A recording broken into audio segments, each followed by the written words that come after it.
First, just want to thank you on behalf of Headway for thank everyone for joining us today. We're lucky enough to have Dr. Herceg with us. He's a neuropsychologist that has seen all sides of traumatic brain injury in his career. He's currently at Gaylord Hospital, and he runs their concussion program. We're lucky enough to have him as part of our medical advisory board. So thank you, Dr. Herceg, for joining. He's also a proud hockey dad and former soccer player. So he gets all sides of the injury. So Dr. Herceg, thank you for coming. Thanks for having me, Sarah. All right. So to start off, you're a neuropsychologist. What is a neuropsychologist and how are they equipped to manage concussions? Neuropsychology. Neuropsychology is essentially a field of psychology in which we specialize in anything that has to do with the brain with regard to traumatic brain injury, strokes, multiple sclerosis, ALS, Parkinson's, and we look to examine or establish the relationship that the brain has with regard to behavior, cognition, personality, mood, things of that nature. So it's a branch of psychology. It's a very specialized branch. So most of us go into psychology programs and pursue a PhD, and then we end up specializing in a various particular specialty, and neuropsychology is one of those subspecialties in the field of psychology. What are the typical ways that concussions affect cognition? Well, I think in early on when there's the acute stage of the injury, and oftentimes cognition is impacted by the various physical symptoms an individual is having. So when one has an injury and it's very early on, and they have visual issues or oculomotor issues or severe headaches, well, then cognition is going to be impacted due to the nature of the intense acute symptoms. So cognitively, it could be confusion, it could be feeling dazed, forgetfulness, not knowing who they are, where they are, amnesia, difficulty following instructions, following commands. I think one of the things we often talk about memory and attention oftentimes with concussion changes, but we don't often talk about processing.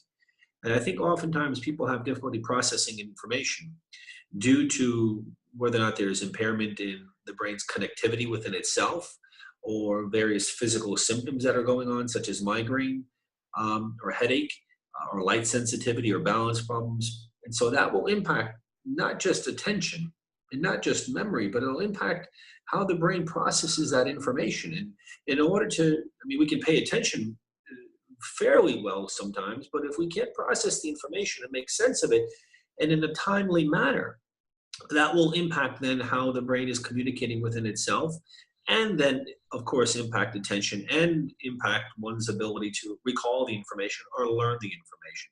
So those are some of the cognitive changes that can occur early on as well as remain over time if symptoms don't dissipate, or if the concussion itself does have long-term effects on cognition as a whole. So how do you effectively tease out causation? Because if you have a pounding headache, it might be hard to pay attention versus an actual processing or attentive disorder. Yeah, I think early on, especially early on, look, and I tell patients all the time, within the first 10 days, and especially the first month, expect everything. Expect things to wax and wane. There's not exactly this fluid course. I often describe, people expect a concussion to be injured here and then kind of go up here.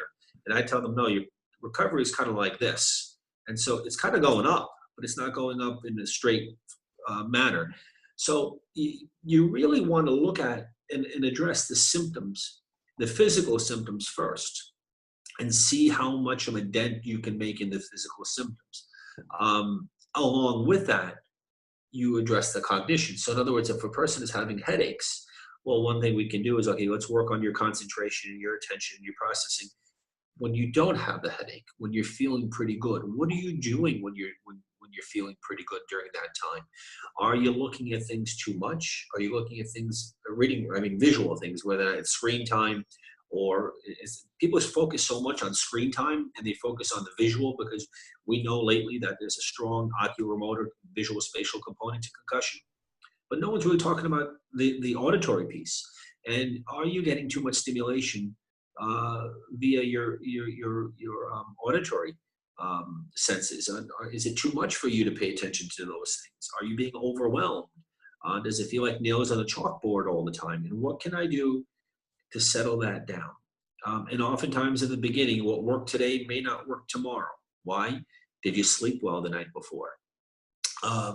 Did you have something else that came up? Did now a balance piece play a role? So you kind of have to look at things in a very fluid manner. It's a series of moving parts in the initial, I'd say, 10 to 28 days. So what happens if someone comes presenting with maybe a month or 6 months out and they're coming in with complaints of cognitive issues? Mm-hmm. I think the first thing we do is we look to see at their history. What's changed? What hasn't? What's improved? What hasn't improved? Have they gotten targeted targeted treatment for specific symptoms? And if they have, and they're still complaining of those symptoms, if they're still complaining of difficulty processing information, difficulty recalling information, well, that after 6 months, that's probably a good time where we'll recommend a more comprehensive neuropsych exam, where we encourage the individual to come in, where we run them through a battery of tests, looking at attention and concentration from a visual perspective and an auditory perspective. Same thing with memory. Well, we want to see if there's differences between what we see and how we recall what we see versus what we heard. We want to look to see whether the person's ability to learn information with repeated trials is either impaired or not impaired. We want to see if there's any spatial skills with regard to executive functioning. Can we make sense of something that's abstract and figure out what to do with it? So we'll put them through a variety of neuropsychological tests, from paper and pencil to computerized, to try and see if we can pick up on certain patterns and what those patterns then mean to that person's everyday life. For example, I just evaluated a young man not too long ago, had a history of multiple concussions, and he talked about he couldn't remember things. He couldn't remember things. He couldn't remember things. Well, okay, well, what does that really mean? We want to know what that means, more details. And so putting him through a variety of tests, what we figured out was he can remember things that are presented to him over repeated trials. What he can't remember is things that are sort of said to him once, and then you kind of let him go on your own. He needs the repetition in order for it to stick, and he needs to be able to do it distraction-free. Contrasted that to another young man who I evaluated, who could not hold on to and learn new information if it didn't have context. So, in other words, we can put somebody through a verbal learning test where you repeat certain words, a list of words over time. He could not remember more than 5 or 6 of those words with each trial. However, when you gave something to him in a context, so you presented those words in a story format, it now had relevance to him, and he was able to remember it. So what you do with that is you say, this is now how you have to function on a daily basis.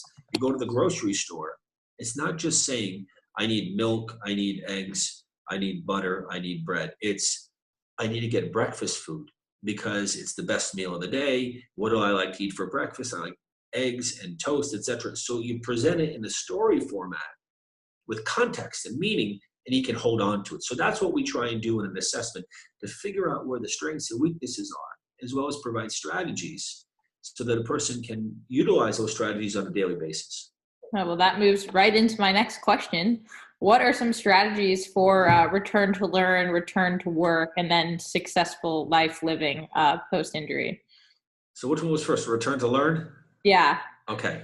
I think it depends. I think when it comes to return to learn, the first piece, there needs to be an education piece in place. So everybody on board needs to understand, including the teachers, that there's been an injury that's taken place. You can't set up a child with a return to learn and a return to school plan if the teachers are not on board, if the school is not on board. Okay, now we got that down.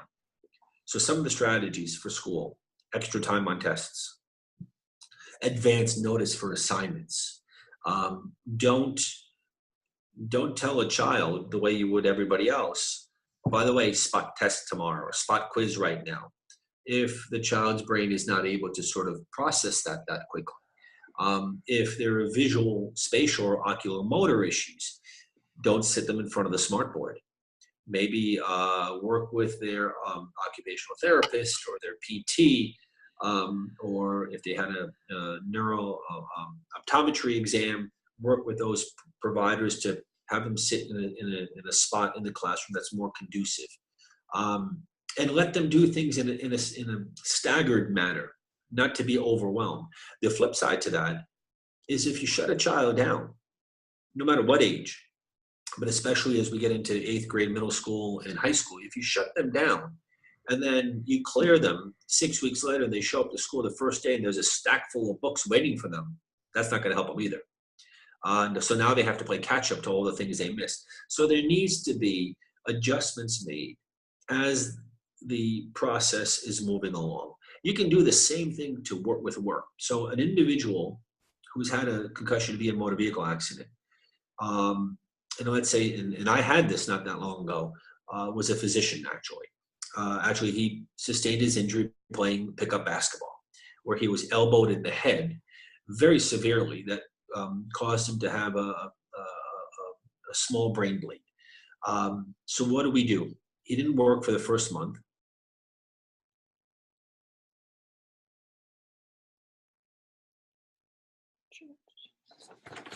There. It was 3 days a week, and it was not the usual. Hello, you hear me? Yeah, you're good. You're back. Sorry. Okay.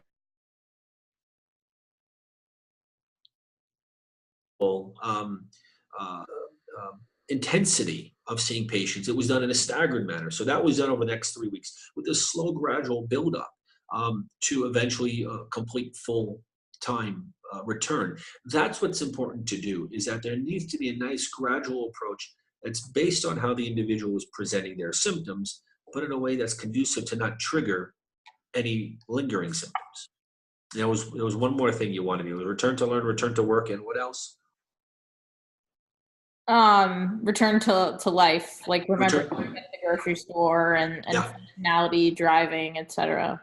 Yeah, I think return to life requires a balanced approach. So if an individual liked to garden, if an individual liked to go for walks, if an individual liked to be with their friends and socialize, to reintroduce those things slowly. Why? It's important not to lose your sense of self while you're recovering. It's important not to have the injury completely take over your life. It will for a period of time. There's no doubt about it. When one is struggling, when one has pain, when one has headaches, when one can't focus and concentrate, when one's sleep is interrupted. And that's one thing I often ask individuals, which is, what's your sleep like? And when you say 3 to 4 or 5 hours a night, number one, that's not enough. Number two, my next question is it restful? Because even if you got to bed at 11 and you woke up at 8, how many times did you wake up? How many times did you toss and turn? Were you awakened by nightmares? Did you have to get a drink of water? Could you not fall asleep when you got to bed at 11? Because those will impact cognition. They'll also impact behavior, and they'll impact mood and shoot anxiety up, which is often quite common post-injury. Gotcha. And then, so if people come to you and they're presenting with these issues, do you see it get fixed over time? Are there certain interventions that you do to sort of see cognitive improvement? Obviously, depending on the situation, but what are some of the things that you do to improve a situation? Yeah, I think when it comes to intervention, number one, there's no cookie cutter approach. So you can't use the same method for each individual. One, everybody comes with a different history. So everybody's brains were wired and everybody's situation was different before they had their injury. And then their injuries are all specific to those individuals themselves. But the first thing really is what we call psychoeducation. And so that consultation of explaining to them what's happened, what they can expect, is sort of the first way to introduce them to this thing called recovery. And I often will tell them, Recovery is not going to be as quick as you'd like it to be. Oh my goodness, they'll say, I have PCS. When was your injury? Last week. Well, that might be PCS, but it's not persistent. And so don't get stuck that it's forever, and expect it to take time. You and I were talking before we came on how I like to tell people that, if you have a leg injury, if you have an ACL injury, doctor's going to tell you it's 6 months to a year, right? Depending on if you're an elite athlete versus not, and you need surgery or you don't, then you need PT afterwards. That's for a ligament. That's for a tendon or a bone or a fracture. The brain's a lot more complex than a tendon or a ligament. And so explaining to them, helping them cope with that and letting them know that the brain is the most unique thing we have and this most complex thing we have with billions of connections and the neurochemistry that's shaken up, starting with a little bit of what we kind of refer to as psychotherapy, but not the traditional psychotherapy where a person is laying down and they're going to tell you about the fact that when they were 12, their mother yelled at them. We're not talking about that kind of therapy. We're talking about, so what does this mean for you? What does this injury mean in your everyday existence? What does it mean in terms of how you're going to cope? How you're now going to have interact with somebody? Are you going to have to change what we call your psychosocial skills? In other words, when you're in a crowd, be able to tell them, okay, I got too much interference now in my brain. I need to walk away. And so it's helping them develop these strategies or aids through what we call cognitive rehabilitation. It's not really cognitive therapy, but it is helping them restructure how they're doing things. And so these strategies and these interventions are then targeted over time. And we tell them, it'll work today. It may not work tomorrow. But if it doesn't work, ask yourself why it didn't work. If it did work, let's figure out why it did. And so the strategies, I think, allow an individual to better able to take control of their injury in as much a way as they can, knowing that there are certain things that are out of their control, which is the brain's healing process on its own, that we really can't control that time frame. Gotcha. And then the last question on cognition. So what's your opinion on cognitive exercises in terms of retraining? So games, reading, I think everyone understands that if you don't use it, you lose it notion. Mm-hmm. But talking injury specific, whether, making sure that you read every day and things like that. So what can people be doing to sort of ensure cognitive improvement? I think, look, there's no efficacy that studies have shown that brain games work. That's just a proven scientific fact. However, be that as it may, doing exercises will allow the brain to settle down. Why? They allow you to be able to function for a period of time in a way that you're going to have to function at work or in school. So whether or not you're playing a game and focusing on it, you have to utilize the brain in the same way when you're back in school and you're studying. So brain games are good and you should do them if they're applicable, but you have to understand how they generalize to your outside life. If your goal is just to do the brain, I'm going to do my crossword puzzle or my word search today, well, that's fine. Oh yeah, I did it for 20 minutes and then I did it for 30 minutes. Okay, but what did you gain from it? How can you apply that to your everyday life? Oh, I can now do it for 45 minutes without having a headache. Okay, that maybe means that we can now start to move to a more realistic exercise that you can focus on and see how you're doing that now for 45 minutes. So the exercises are good if you understand the meaning behind them. But beyond that, they provide you structure. And so the exercises, along with a calendar or a schedule that you use during the week. One thing that concussions and brain injuries do for people, it takes away your natural ability to have structure because of the fatigue, because of the headache, because of the sensitivity to light, because of balance issues. Your brain now is unstructured. So having a structure by working on exercises allows you to regain some structure and some control in your life. All right. So moving on. So how can concussion impact people emotionally? So we're talking post-injury, sort of how anxiety, depression, and other emotional elements manifest. Well, and we know they can impact people quite significantly. Number one, the change in routine, the change in self, the change in ability, the increase in symptoms causes one to be unhappy. No one's happy when they have an injury. When you have an injury to your brain, which is a thing that defines us, which is a thing that separates us from everybody, which is the thing we're most proud about is our brain. When we talk about heart and motivation, it's not here. That's all up here. And so when that's hurt, it's normal that one is not going to feel great about themselves. It's normal that one's going to go through some anxiety, some depression, some changes in sadness, or increase in sadness, changes in personality. Now that can play a role depending on how severe the injury was. And so it's normal for those changes to occur. What we know more from anything is that if there's a pre-existing history of somebody having anxiety, or somebody having mood swings, or somebody being bipolar, or somebody having depression, we know that an injury will make those pre-existing conditions worse. And we can apply that to cognition too. When we test people, sometimes some of the tests have some arithmetic in it, right? Some math in it. And a person will say, well, I was never good at math. Right. Well, now you're not going to be good at math now after you hit your head and you sustained a brain injury. Same thing with your emotions. So if you had a hard time coping with something before, if you struggled with things before, well, then it only makes sense that post-injury, those struggles may worsen. What we want to try and do is try and normalize them as much as possible and know that they may peak. So they may peak not in the beginning. The emotional changes may peak later on. In other words, in the beginning, when somebody's going through their therapy, their vestibular therapy, their PT, their vision therapy, okay, you're so focused on the physical that you haven't had time now to focus on who you are and the emotional aspects of it. So now it's 3 weeks later, 4 weeks later, 6 weeks later, and you stop and you say, oh my God, look how much time has passed. And I haven't been to work. And now it's snowballed.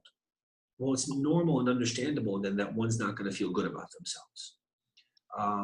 And so I think what's important then is to seek out somebody who can help guide you in that manner and let you know that it's unfortunately, it's normal. And I say this, and I mentioned to you before, I playing, I think it was competitive sports in high school and soccer in college, that I had 4 concussions and 3 were loss of consciousness. And this was back in the late 80s, early 90s, before we started talking about this field the way we do now. And my last one, I stopped playing because of it. And I never equated it to a concussion. I equated that I wasn't going to go have a pro career. I needed to focus on my academics. I needed to get my act in gear. But it was a struggle. It was a struggle to watch my teammates continue to play, and I wasn't. And it affected who I thought of myself. And so those things are normal to experience. What's not normal is when they take complete control over your life and they become now prolonged. And so now they go from a month to 6 to 12 to 2 years later to 10 years later, where now that's impacted you, and now you're completely changed by it forever. And not to say it doesn't happen to some people, depending on the severity and how many hits they've had, but it's important then to get the right counselor or the right psychologist, neuropsychologist involved. Not everybody is trained in brain injury, because that's the most important thing. So when you're experiencing the sadness and the emotions, find somebody who knows what they're talking about. How often do you find that someone's emotional distress is actually impeding their physical recovery? Oh, oftentimes. Let me take that back. Oftentimes, I know about oftentimes, but often enough. There was a woman who I saw not that long ago, fell down a flight of stairs, and she had 2 small children, and there was a lot of other factors in her life, and the anxiety that she was experiencing, because she didn't know how to cope with the physical changes. She also had some other injuries on top of her concussion. And so the anxiety of experiencing, what do I do with my life now? How do I take care of 2 small children? How do I manage my job? It became quite overwhelming to the point where she was not able to participate in therapy. And so therapy actually stopped. I'm talking about the physical therapy, and the psychotherapy became now the main theme to help her figure out. And so psychotherapy worked on a little bit of meditation, a little bit of mindfulness, relaxation training. We try and stay away as much as we can for as long as we can on the medication piece, because we want the brain to settle on its own as much as possible and not introduce something too early on. So we try and employ these techniques to settle that down. And when you take away the anxiety, or you smooth out the rough edges, that can at least enable somebody to participate in therapy and start making meaningful gains. Well, amen to the hesitance on medication. So do you want to talk us through some of the mentality behind things like mindfulness, yoga, and other sort of strategies that people can utilize that are non-pharmaceutical and easily accessible? Because I know I've benefited greatly from doing yoga and mindfulness practice. Well, sure. I think the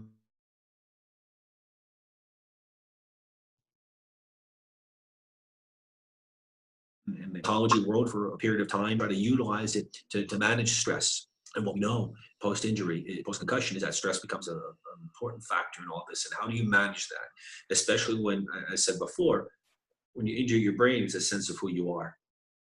And so when you do mindfulness, that helps settle things for the moment.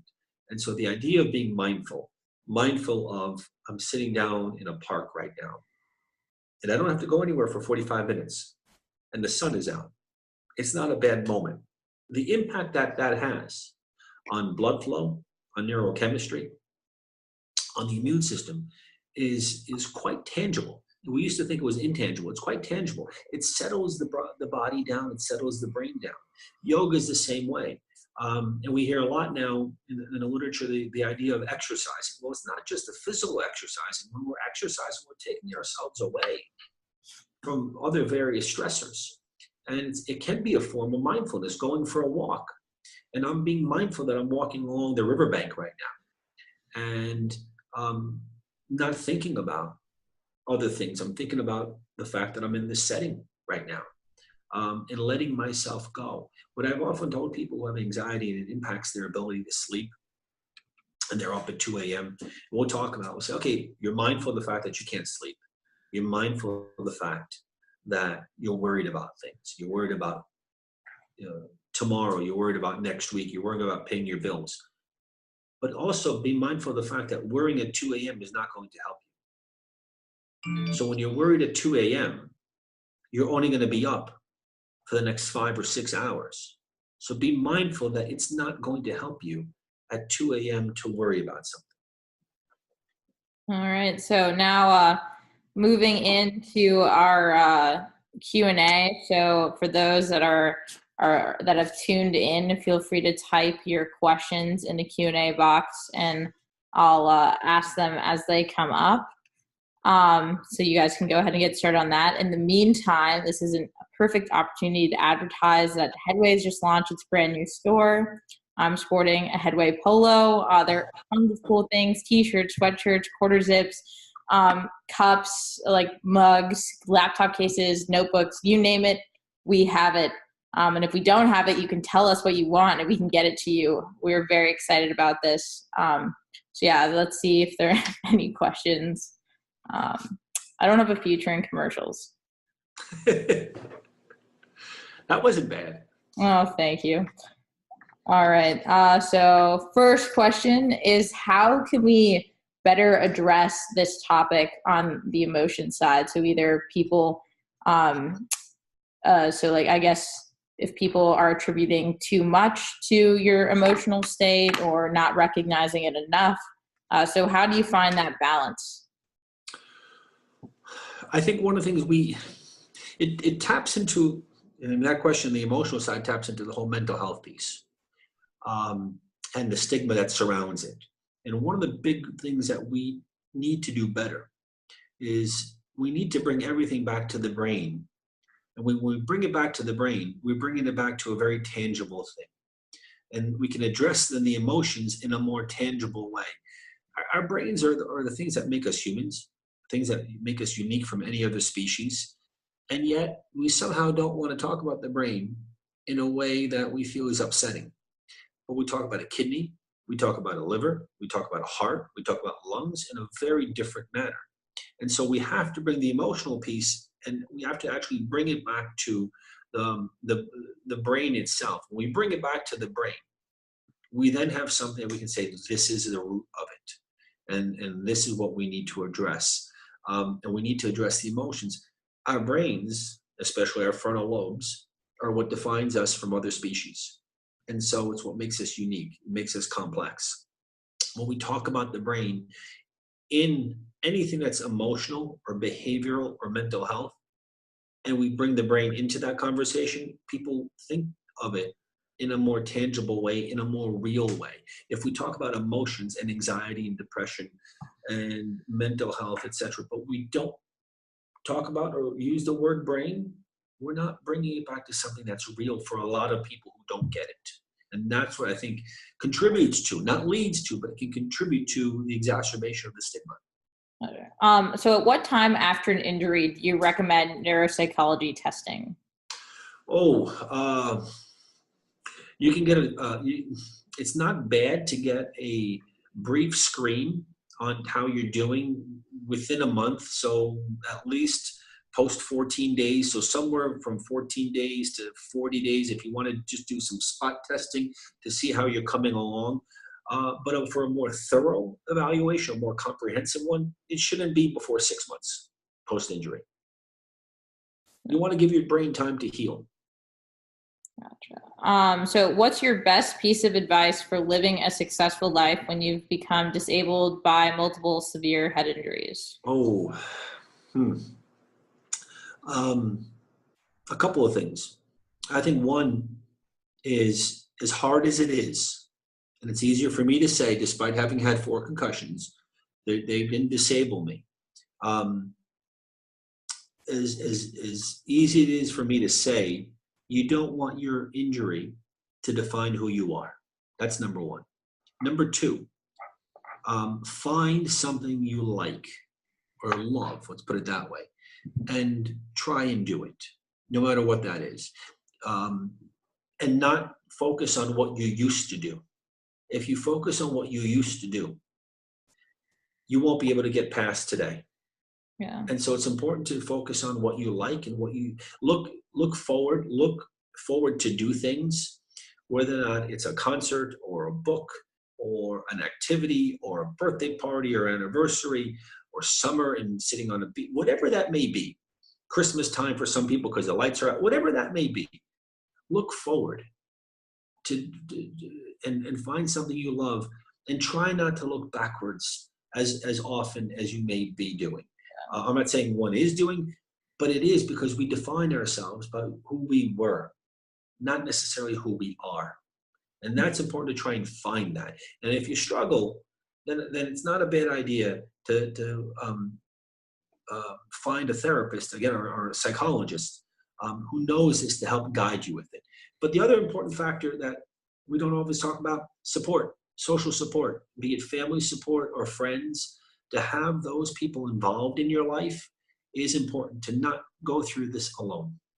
Yeah, that's excellent advice. Yeah, just simple as going for a walk on a pretty day, like getting out into nature. I'm teaching myself guitar. It's an awesome 10 minutes at the end of my day, huge release and awesome brain benefits found in music. Just find something that you're excited to do. It could be something small, like going for a walk, or it could be, trying to teach yourself guitar 10 minutes at the end of your day just to calm things. And be mindful that you're excited about it. Yeah. Right. So when is it not worth doing a neuropsych test? If you have ocular motor dysfunction, are working in therapy, a lot of headaches, etc. So how do you sort of discern the optimal time to explore that? I think it's unique to each person. I think it's never bad to get the information and to get a reading as to where you are.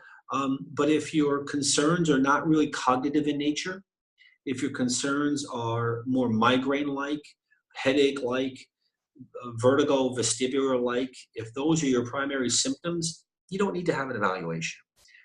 But if 6 months from now you're a little worried. I've been a little forgetful lately. Is it the fact that I returned to work? Or are there stressors in my life that there have been some maybe deaths in the family or divorce or financial stressors, and I'm not paying attention as well as I used to. I left the stove on. Is it the fact that I had an injury or multiple concussions or these other factors? Then it's not bad to get it done. And that's, I think it depends. It will always depend on the individual, but no, it's not always a requirement to have it done.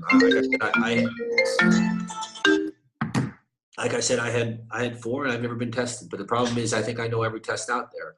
So I don't know how valid my results would be. All right.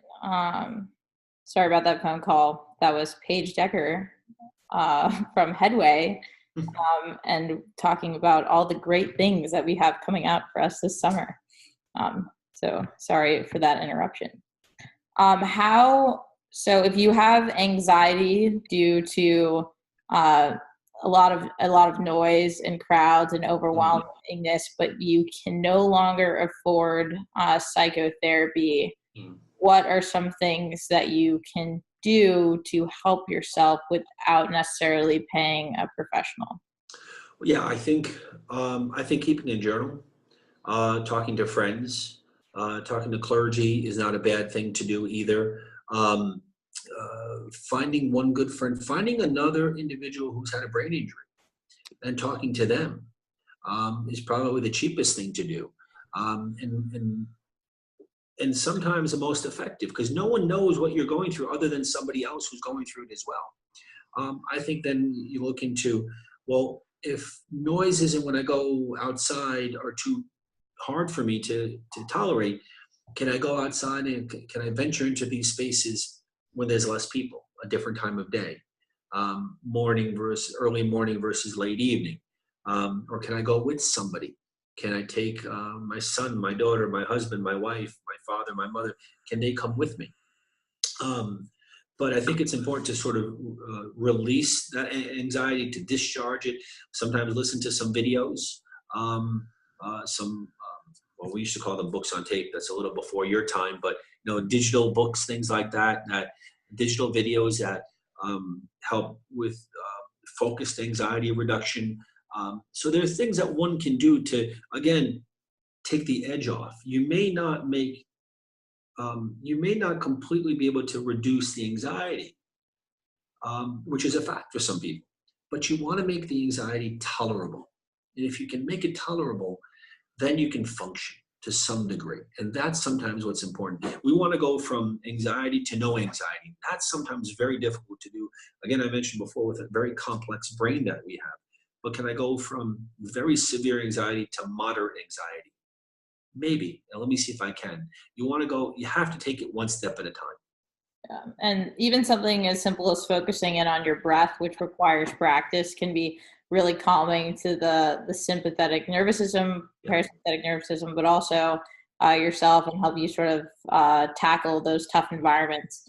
And that was a great lead in that if any of you are struggling and want to talk to someone who has been through the injury, Headway offers a concussion circle where you can connect to me or one of my colleagues or others who have signed up for the circle. You get access to a Facebook group. We send you a brain box, which is a little care package, and it's a really cool program to get to know and get help from others who are in your unique situation. How do you identify counselors or psychologists who are specialized in working with patients with concussion? Yeah, I think how to identify? I think you look for hospitals that have neuropsychologists or rehab psychologists on site. You can go to a couple of websites, such as the National Academy of Neuropsychology or the Sports Neuropsychology Society, which is what I'm an executive member on, board member on, and they have a listing for find a sports neuropsychologist. And oftentimes, those websites, if you contact one person in the area, they can help then direct you. So if you're looking for a sports neuropsychologist in Northern California, you can look on the website. They'll be able to direct you to one. And maybe that person just does evaluations, but they can help guide you to somebody who can help you out with with the therapeutic aspect of it. Because not every neuropsychologist and sports neuropsychologist works with the therapy aspect and the rehab aspect of recovery. But most of them know somebody. So you can try some of the websites or go to some of the leading centers and see who they know of. Gotcha. Yeah, so the next question is similar, and that it's when looking at concussion clinics, how do you ensure they will take into account cognitive and emotional symptoms and not just the physical? Great question. I think when it comes to concussion clinics, and I'm going to be biased, if they don't have a neuropsychologist on site, then chances are they're not going to be the most equipped to really focus on the cognitive and the emotional aspects of things.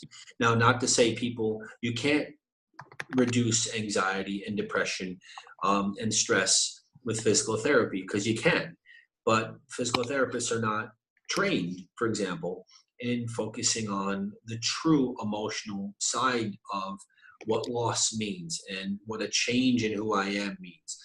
So for me, looking at a concussion clinic, I'm going to want to make sure that they know a rehab psychologist or neuropsychologist that either works in that clinic or they can refer somebody to me who's near that clinic or works with that clinic in some capacity. Yeah, so oftentimes, especially in larger hospital networks, the concussion might be housed in sports medicine, but they do refer out. I know like Children's Hospital of Philadelphia, Pittsburgh Concussion Clinic, so they function in that way. Mm-hmm. But that's an awesome question. So thank you. And you want to, and the other piece to it too, before I forget, which is you want to make sure. I mean, people talk about multidisciplinary care, which has been thrown out a lot. But when it comes to brain injury rehabilitation, the way I was trained at NYU at the Rusk Institute many years ago, we called it interdisciplinary, which meant that the disciplines all communicated with each other for the benefit of that patient. So you want the clinic to be interdisciplinary and make sure that they all work with each other and they know how to refer to each other to make sure that the maximum gains are made for you while you're recovering from your injury. All right. Well, are there any other questions for those listening? That was the last one. I'll give you, maybe there's more. There are more. All right. These will be our last two. What is your advice on how to talk with or work with my employer regarding my deficits cognitively and emotionally without having it backfire? That's a good question. And that oftentimes is a very tricky question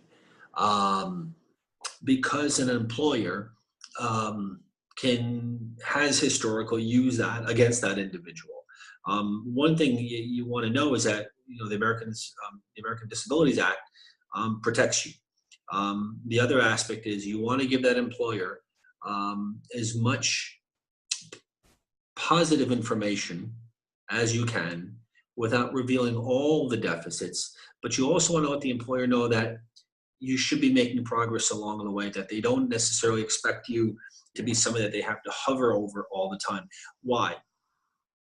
Employers or people that don't understand brain injury, they won't understand you.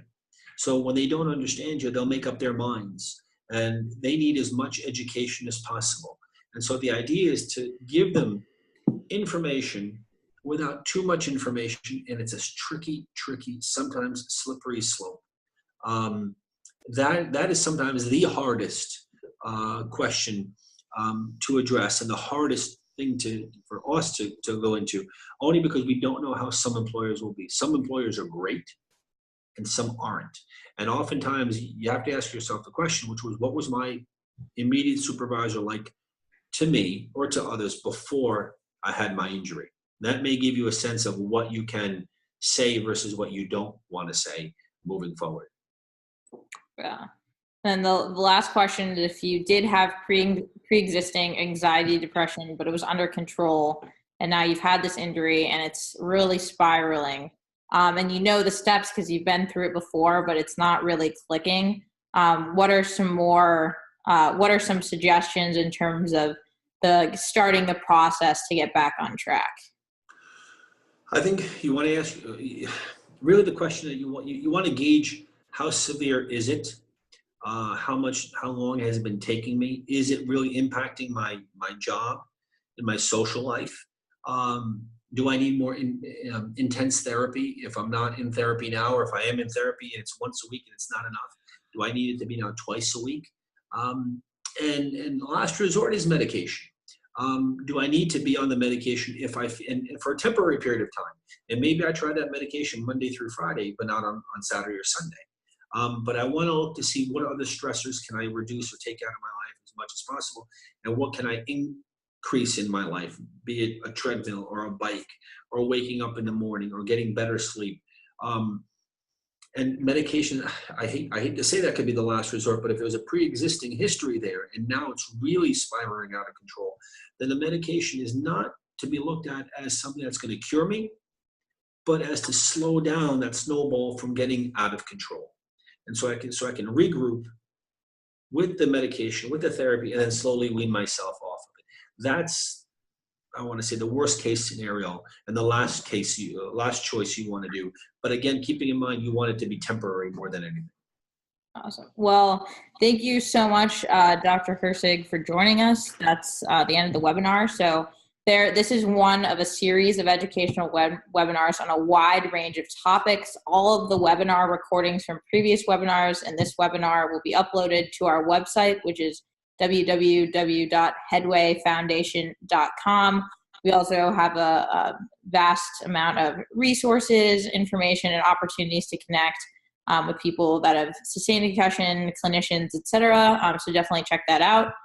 We love to hear feedback on how you think these webinars are going and who else and what else you would like to hear from and about.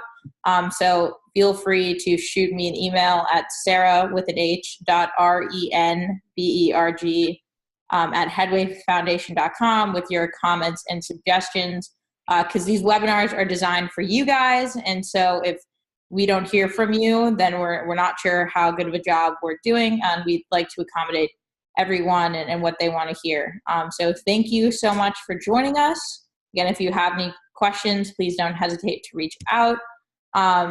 And thank you, Dr. Herceg, for giving us your time and your expertise. Thanks for having me. All right, signing off now.